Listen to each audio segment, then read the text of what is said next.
విజయనగరం జిల్లా రాజంలో వైఎస్ఆర్సీపీ నియోజకవర్గ సమన్వయకర్త తాలే రాజేష్ మెగా డిఎస్సీ అంశంపై ప్రభుత్వాన్ని ప్రశ్నించారు.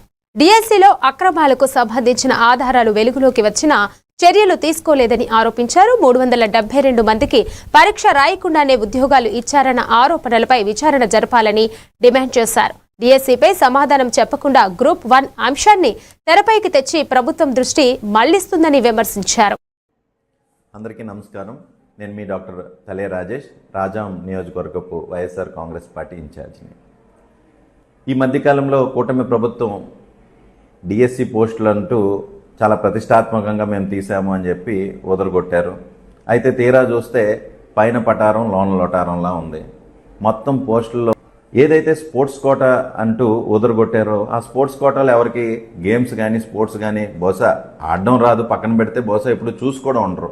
ఎందుకంటే వీళ్ళు ఎప్పుడు భజన చేస్తూ మీ చుట్టూ తిరిగిన వాళ్ళు లేదా డబ్బులు మీకు అడ్డదారుల్లో ఇచ్చిన వాళ్ళే ఈరోజు స్పోర్ట్స్ కోటాలో టీచర్స్ అయ్యారు. మరీ వీడి మొత్తం బట్టబయలయ్యే పరిస్థితి ఈరోజు ఉంది.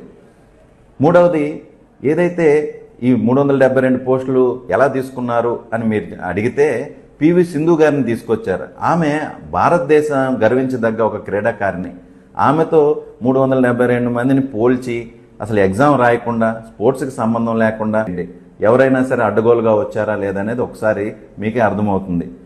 చివరిగా ఒకటి చెప్తున్నాం, ఫస్ట్ ర్యాంకర్కి వచ్చిన వాళ్ళకి కూడా మీరు ఉద్యోగం ఇవ్వలేని పరిస్థితుల్లో మీరు ఉన్నారని అంటే ఎక్కడ మీ భాగోతం బట్టబయలవుతుందని ఈరోజు మీరు ఈ డైవర్షన్ పాలిటిక్స్ తీసుకురావడం ఇదంతా కూడా చంద్రబాబు నాయుడు గారు ఉన్నారో వాళ్ళ తనయుడిని, ఇది నా పర్సనల్, వాళ్ళ తనయుడిని కనీసం రూమ్లోకి తీసుకెళ్ళి నాయన ఇలాంటివి చేయొద్దు, దానివలన మనకి కానీ పార్టీకి కానీ చెడ్డ పేరు వస్తుందని మీరు చెప్తే బాగుంటుందేమోనని నా పర్సనల్ ఒక ఒపీనియన్ మీకు చెప్తున్నాను. మేమైతే ఈ సందర్భంగా